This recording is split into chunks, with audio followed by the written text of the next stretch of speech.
साथियों, जय हिंद, जय भारत। मैं मदन लाल आज़ाद, संस्थापक संयोजक ठगी पीढ़ी जमाकर्ता परिवार। मेरे साथ हैं हमारे राष्ट्रीय उपाध्यक्ष आदरणीय मास्टर प्रताप सिंह जी, और हम इस वक्त अपने दिल्ली केंद्रीय कार्यालय में उपस्थित हैं आप सबको कुछ बड़ी खबरें बताने के लिए, खुशखबरी बताने के लिए और अपने आगामी कार्यक्रमों के बारे में सूचना देने के लिए। स्वागत है आप सबका युगांतर न्यूज़ पर, ठगी पीढ़ी जमाकर्ता परिवार तपजप में। पूरा वीडियो तमाम साथी ध्यान से सुन लेंगे और इस वीडियो संदेश को ज़्यादा से ज़्यादा शेयर कर देंगे ताकि लोगों को पता चल सके कि उनका डूबा हुआ पैसा उन्हें कैसे वापस मिलना है और कैसे वो हमारे कार्यक्रम मिशन भुगतान से जुड़ सकते हैं और कैसे संगठन से जुड़ सकते हैं। तो इसलिए शेयर ज़्यादा से ज़्यादा कर देंगे। जिन साथियों ने अभी तक हमारे YouTube चैनल को सब्सक्राइब नहीं किया है वो इसे सब्सक्राइब भी ज़रूर कर लेंगे ताकि आपको घर बैठे अपडेट मिलती रहे, सही जानकारी मिलती रहे। लाइक और कमेंट भी ज़रूर कर देंगे साथियों। तो आज की सबसे पहले मैं एक बड़ी खबर बता देता हूं आपको। ऐसा आदेश संभवतः अभी देश में कहीं नहीं आया है कि एक दिन में रिपोर्ट मांग ली गई हो और ये कह दिया गया हो कि अगर एक दिन में आपने रिपोर्ट प्रेषित नहीं की तो आपके खिलाफ एक्शन हो जाएगा। ये आदेश है आजमगढ़ मंडल से है। आजमगढ़ मंडल के आयुक्त जो अनियमित जमा योजनाएं पाबंदी कानून 2019 के अंतर्गत सक्षम अधिकारी हैं अपने डिवीज़न में, उनके आदेश पर जिलाधिकारी बलिया ने ये आदेश इशू किया है अपने ज़िले के समस्त एसडीएम साहिबान को, जिन्होंने बट्स एक्ट 2019 के अंतर्गत आप लोगों से भुगतान के आवेदन लिए थे और जिनको सहायक यानी नोडल ऑफिसर बनाया गया है अपने अपने जुरिडिक्शन में इस तरह की पोंजी स्कीम्स, पिरामिड स्कीम्स को बैन करने के लिए। तो मैं आपको ये पढ़ के ही सुना देता हूँ। कार्यालय जिलाधिकारी बलिया ने अनुस्मारक 2 यानी रिमाइंडर है दूसरा, ये दिनांक 20 अप्रैल 2024 को जारी किया है और इसमें विषय में लिखा है बर्ड्स रजिस्ट्री पोर्टल पर होस्टिंग के लिए जमा प्राप्त करने वालों की सूचना के संबंध में समस्त उप जिलाधिकारी जनपद बलिया, उप जिलाधिकारी सिकंदरपुर को छोड़कर कृपया उपयुक्त विषयक आयुक्त आजमगढ़ मंडल आजमगढ़ के पत्र संख्या इतना का संदर्भ ग्रहण करने का कष्ट करें, जिसमें उल्लेख किया गया है कि उनके कार्यालय के पत्र संख्या इतने दिनांक व अनुस्मारक पत्र संख्या दिनांक इतने द्वारा प्राधिकरण द्वारा उत्तर प्रदेश में जमा प्राप्त रकम करने वालों की सूचना निर्धारित प्रारूप पर उपलब्ध कराए जाने की अपेक्षा की गई है, किंतु अभी तक निर्धारित प्रारूप पर सूचना उपलब्ध नहीं कराई गई है। आयुक्त महोदय द्वारा वांछित प्रारूप पर आज ही सूचना उपलब्ध कराए जाने की अपेक्षा की गई है। उपरोक्त के संबंध में इस कार्यालय के पत्र संख्या इतना दिनांक व अनुस्मारक पत्र संख्या इतना दिनांक द्वारा निर्धारित प्रारूप पर सूचना उपलब्ध कराए जाने हेतु निर्देशित किया गया है, किंतु अभी तक आपके स्तर से उपरोक्त के संबंध में सूचना उपलब्ध नहीं कराई गई है। अतः आयुक्त महोदय के पत्र दिनांक 16 अप्रैल 2024 की छाया प्रति संलग्न कर इस आशय से प्रेषित है कि निर्धारित प्रारूप पर वांछित सूचना इस कार्यालय को लौटती डाक से उपलब्ध कराना सुनिश्चित करें ताकि ससमय माननीय आयुक्त महोदय को सूचना प्रेषित किया जा सके। अन्यथा की स्थिति में जिलाधिकारी महोदय को वस्तु स्थिति से अवगत करा दिया जाएगा। तो बड़ा सख्त आदेश है साथियों, ये कई पेज का आदेश है और आज ही प्राप्त हुआ है हमारे जिलाध्यक्ष बलिया को, उन्होंने हमें भेजा है, ग्रुप्स में भेजा है। ये अब आप समझ सकते हैं कि जो लोग इस कानून का अनुपालन नहीं कर रहे, अधिकारी लोग, भुगतान की गारंटी के अधिकार अनियमित जमा योजनाएं पाबंदी कानून 2019 का जो अधिकारी अनुपालन नहीं करेंगे उन्हें इसी तरह से चेतावनी लेटर इशू किए जाएंगे और अगर फिर भी उन्होंने लापरवाही बरती तो अंततः वो दंड के भागीदार होंगे, उनके खिलाफ एक्शन लिया जाएगा। और जब बेईमान अधिकारियों के खिलाफ, लापरवाह अधिकारियों के खिलाफ एक्शन होगा तो वो अपनी नौकरी बचाने के लिए आपका भुगतान तत्परता के साथ करेंगे। चूँकि ये कानून जो बैनिंग एक्ट है, अनियमित निक्षेप स्कीम पाबंदी अधिनियम 2019, जिसे हम the banning of unregulated deposit schemes act 2019 birds act भी बोल देते हैं संक्षिप्त में, ये कितना प्रभावी है। और ये कानून कहता है कि किसी भी व्यक्ति की जमा राशि का 2 से 3 गुना पैसा 180 दिन में सरकार वापस करेगी उस आवेदक को, जो आवेदक इस कानून के अंतर्गत अपने भुगतान का दावा अपने नज़दीकी सक्षम या सहायक सक्षम अधिकारी के यहाँ प्रस्तुत करेगा। तो चूँकि आप समझ सकते हो तमाम अधिकारियों ने लापरवाहियाँ बरती हैं। 1.5 से 2 साल तक होने जा रहा है लगभग कहीं कहीं पर भुगतान के आवेदन जमा हुए, लेकिन उन पर आज तक कोई कार्रवाई नहीं हुई। कहीं कहीं ऐसा है कि वहाँ भुगतान भी हो गया है, लेकिन ज़्यादातर स्थानों पर अभी तक जो प्रोसीडिंग होती है, नोटिस की, समनिंग की, कुर्की की, जब्ती की, नीलामी की, वो भी नहीं हुई है। एक प्रकरण में आज देख रहा था, दतिया मध्य प्रदेश का ज़िला है, मैं खुद 2 बार वहाँ गया हूँ, लेकिन वहाँ आज तक भुगतान का काउंटर ही नहीं खुला। आज मैं एक नोटिफिकेशन देख रहा था तो उसमें बाकायदा वहाँ बर्ड्स एक्ट 2019 के तहत वहाँ के जो जिला जज हैं उन्होंने एक जज साहब को, एडिशनल जज साहब को स्पेशल कोर्ट अपॉइंट किया हुआ है लगभग 1.5-2 साल से, और वहाँ एक भी मुकदमा आज तक बर्ड्स एक्ट 2019 के अंतर्गत नहीं गया है। तो मैंने अपने साथियों से अनुरोध किया था, वीडियो के माध्यम से भी कर रहा हूँ, कि वो जज साहब से उनके चैम्बर में जाकर के मिलें और उन्हें बताएं कि साहब जो यहाँ सहायक सक्षम अधिकारी हैं, डीएम साहब, एडीएम साहब, उन्होंने आज तक भुगतान पटल की स्थापना ही नहीं की है, पद पट्टिका नहीं लगाई है, कोई आवेदन नहीं ले रहे हैं। वो बात भी बता दें जो आप कहते हो कि साहब वहाँ के जो पूर्व गृह मंत्री थे उनके प्रभाव की वजह से, उनके दबाव में आकर के वहाँ भुगतान काउंटर नहीं खुला, तो वो भी बताइए और लिखित में भी दीजिए जज साहब को, ये आपका अधिकार है। लोग बहकाते हैं कि साहब जजों को स्वयं जा कर के आवेदन नहीं दिया जा सकता, वकील चाहिए होता है। ऐसा कुछ नहीं है, आप व्यक्तिगत भी अपना आवेदन, अपनी शिकायत अपने संबंधित जज को, एमएम को दे सकते हैं। तो दतिया के साथी जाएं और वहाँ जो विशेष न्यायाधीश नामित किए गए हैं इस एक्ट के अंतर्गत, उनसे जाकर के मिलें, उन्हें अपना आवेदन प्रस्तुत करें ताकि जल्दी से जल्दी दतिया में भी भुगतान काउंटर ओपन हो, आपकी समस्या का भी समाधान हो। और जहाँ भी नहीं हो रहे हैं, केवल दतिया का मैं उदाहरण दे के बता रहा हूँ, ये पूरे देश की स्थिति है, हर ज़िले की। जिस ज़िले में भी भुगतान पटलों की स्थापना नहीं हुई है, सभी ज़िलों के लोग अपने क्षेत्र के, अपने ज़िले के बर्ड्स एक्ट स्पेशल कोर्ट का नाम पता सर्च करके गूगल पर वहाँ जा कर के अपने अपने आवेदन प्रस्तुत कर सकते हैं ताकि इस कार्रवाई को आगे बढ़ाया जा सके। साथियों, तो तमाम साथी इस काम को गंभीरता से कर लेंगे। चूँकि ध्यान रखना, यदि आप इस काम को नहीं करोगे तो आपका भुगतान नहीं होगा। भुगतान निश्चित रूप से बर्ड्स एक्ट 2019 के अंतर्गत ही होना है, भले ही आप सहारा समूह के हों, PSL पल्स के हों, KBCL के हों, समृद्धा के हों, साईं प्रसाद के हों, GCA के हों, टोगो रिटेल मार्केटिंग के हों, BL इंटरनेशनल के हों, या जनशक्ति के हों, या ट्रिनिटी के, या बाइक बोट, या हेलो टैक्सी, टॉप राइड, या रोज वैली, या रियल एस्टेट श्री राम वाले हों, या किसी भी रियल एस्टेट के हों, या किसी भी क्रेडिट कोऑपरेटिव सोसाइटी के, इंक्लूडिंग आदर्श, नवजीवन, संजीवनी, आपेश्वर, खेतेश्वर,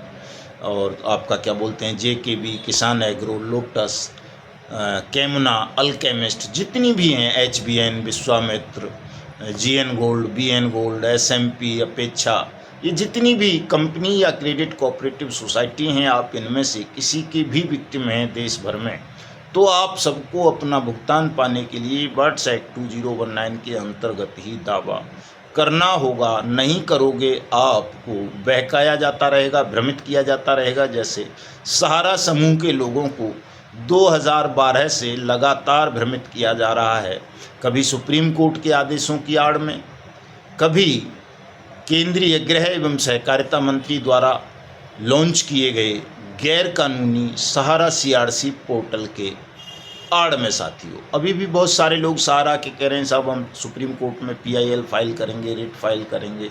दोस्तों, आप कोई भी पीआईएल या रिट फाइल कर लो, आपका भुगतान नहीं होगा जब तक आप बर्ड्स एक्ट के अंतर्गत अपने भुगतान का क्लेम फाइल नहीं करेंगे। और क्लेम फाइल करने के बाद आपका भुगतान नहीं होता है, तब आप उस संबंधित सक्षम अधिकारी के खिलाफ, संबंधित स्पेशल कोर्ट के खिलाफ हाई कोर्ट जाइए। हाई कोर्ट ना सुने, आपकी रिट को खारिज कर दे, आपकी याचिका को, अपील को, तो फिर आप सेकंड अपील सुप्रीम कोर्ट में कीजिए। लेकिन इसकी ग्राउंड आपको बर्ड्स एक्ट को ही बनाना होगा। अगर आपने बर्ड्स एक्ट को अपनी ग्राउंड नहीं बनाया सुप्रीम कोर्ट या हाई कोर्ट में अपनी याचिकाओं में, तो आपका भुगतान नहीं होगा। चूँकि केवल और केवल बर्ड्स एक्ट ही ऐसा कानून है जो आप सबको आपके भुगतान की गारंटी देता है। 2 से 3 गुना जमा राशि के भुगतान की गारंटी देता है। 180 दिन में भुगतान की गारंटी देता है। गूगल पर सर्च कर लिया करें, आपको मेरी बात पर यकीन नहीं है तो ये कानून की किताब खरीद लें, पढ़ लें।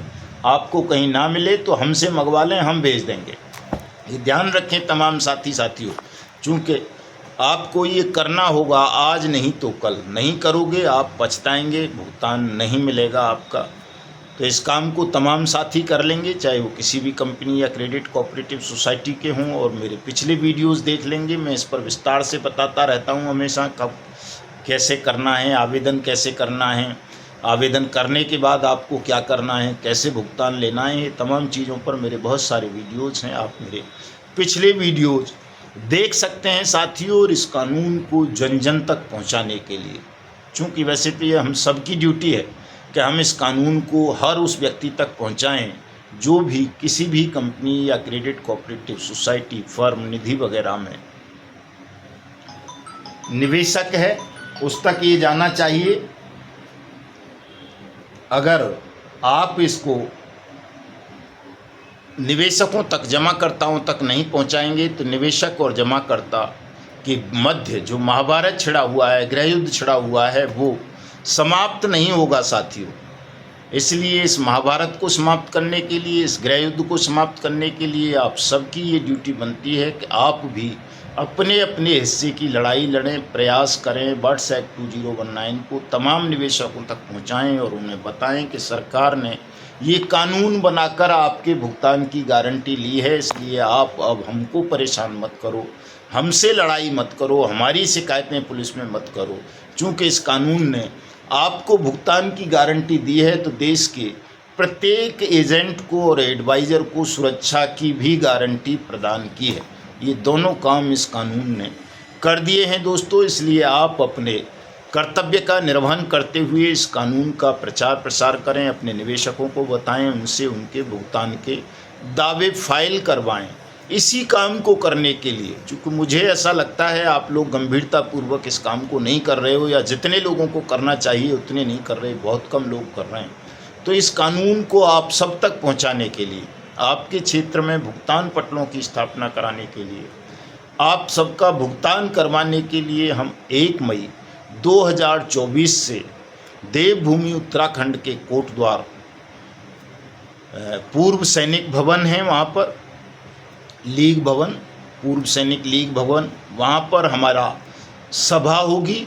मिशन भुगतान भारत यात्रा कार्यक्रम शुरू करेंगे। बर्ड्स एक्ट को घर घर लेकर के जाएंगे, जहाँ भुगतान पटल स्थापित नहीं हुए वहाँ भुगतान पटलों की स्थापना करवाएंगे। जहाँ भुगतान पटल स्थापित होकर आवेदन हो चुके हैं, भुगतान नहीं हुआ, वहाँ भुगतान कराएंगे। और इस काम को करवाने के लिए हम उन्हें पूरे देश में जाएंगे मिशन भुगतान भारत यात्रा कार्यक्रम के अंतर्गत। जहाँ पहले जा चुके हैं वहाँ भी जाएंगे, जिन राज्यों में नहीं गए हैं वहाँ जाएंगे। पहले भी हम लगभग 300 जिलों में गए हैं साथियों, तो 700 के करीब ज़िले हैं हमारे देश में, 400 ज़िले भी बाकी हैं, वहाँ भी आएंगे। आप हमारी सेवाएं लेना चाहते हैं, हमसे जुड़ना चाहते हैं, अपने जनपद में, अपनी तहसील में, अपने राज्य में हमको बुलाना चाहते हैं, आप हमसे संपर्क कर सकते हैं, हमारे पदाधिकारी साथियों से संपर्क कर सकते हैं। डिस्क्रिप्शन में कई सारे कॉन्टैक्ट नंबर मैं आपको दे दूंगा आज साथियों।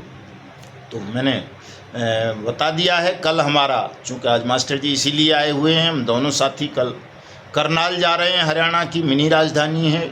सीएम साहब का प्रोग्राम वहाँ पर सेट करना है कि हरियाणा के मुख्यमंत्री से मिलकर हरियाणा के तमाम साथियों का भुगतान अविलंब कराएं। तो कल इसी तैयारियों के लिए बैठक का आयोजन किया गया है कश्यप धर्मशाला में करनाल में। सुबह 11 बजे तक हम पहुँच जाएंगे। आप तमाम साथी भी आएँ, जो भी हरियाणा के साथी हैं। दूसरे साथी भी आना चाहें आसपास के राज्यों के, वो भी आ सकते हैं। 1 मई को तमाम साथी कोटद्वार उत्तराखंड भी पहुँचें, चूँकि शुभारंभ कर रहे हैं। और हमने राष्ट्रीय अध्यक्ष आदरणीय सुखदेव शास्त्री जी को मनोनीत कर दिया है, तो उनके सिर पर पगड़ी भी बांधनी है उसी दिन, ताकि वो उनके नेतृत्व में विधिवत मिशन भुगतान भारत यात्रा कार्यक्रम को संपन्न कराया जा सके, आप सबका भुगतान करवाया जा सके। साथियों, तमाम लोगों को मैं सादर आमंत्रित करता हूं। और हमारे पूर्व राष्ट्रीय अध्यक्ष, हमारी कोर कमेटी के मेंबर आदरणीय सूरजदीन विश्वकर्मा जी ने एक 9 जून को फतेहपुर में बैठक का आयोजन किया है। और उनकी इच्छा है कि एक राष्ट्रव्यापी आंदोलन देश भर में भुगतान को लेकर के खड़ा किया जाए, जो सत्याग्रह के रूप में हो। तो मैं 9 जून को मैं भी फतेहपुर पहुंचूंगा। आप सब भी फतेहपुर पहुंचें। निश्चित रूप से इसकी आवश्यकता है। मैं भी जानता हूं, आप भी जानते हैं कि एक बड़े सत्याग्रह राष्ट्रव्यापी आंदोलन की आवश्यकता है। देश के 42 करोड़ ठगी पीड़ित जमाकर्ता परिवारों का भुगतान कराने के लिए। छिटपुट भुगतान तो होता रहेगा साथियों, कोई हमें भी फीस देता है आकर व्यक्तिगत, तो हम भी उसका करवा देते हैं, लेकिन वो बड़ा महंगा होता है। और जो ये लड़ाई हम लड़ रहे हैं मिशन भुगतान के माध्यम से, इस कानून के माध्यम से, किस देश को कानून में इस कानून को देश भर में लागू करा दें, तो ये तो निःशुल्क है। इसमें तो आपको न वकील करना है, न कोई दलाल करना है, न किसी को कोई रिश्वत देनी है। ये तो आप स्वयं एक साधारण सा आवेदन दे करके, जो हम ही फ्री में बांट देते हैं, हमारी साइट से ले लो, फेसबुक से ले लो, हमारे यूट्यूब से ले लो, हमारी तपजप.in के नाम से वेबसाइट है, वहाँ से फ्री में मिल जाता है, गूगल से मिल जाता है। आप उस फार्म को भर के दे देंगे तो आपका पैसा मिल जाएगा। लेकिन इसके लिए आप सबको जुड़ना पड़ेगा, जागना पड़ेगा, एक लंबा संघर्ष करना पड़ेगा। व्यक्तिगत तो 30 साल में पता नहीं कितने लोगों का हमने दिलवाया होगा, कोई लिस्ट तो रखी नहीं किसी की, और अब भी दिलवाते रहेंगे, मर जाएंगे, लेकिन सबका भुगतान हम नहीं करवा पाएंगे व्यक्तिगत केस फाइलिंग करके। इसलिए मैं ये चाहता हूँ कि ये एक आंदोलन बने, तमाम लोग अपने भुगतान के दावे स्वयं प्रस्तुत करें और स्वयं अपना पैसा वापस प्राप्त कर लें, बिना किसी वकील, बिना किसी दलाल, बिना किसी मीडिएटर के मार्फत। उससे 2 फायदे होंगे। एक तो आपका पैसा मिल जाएगा, आप जागरूक हो जाएंगे, किसी नई ठगी का शिकार नहीं बनेंगे।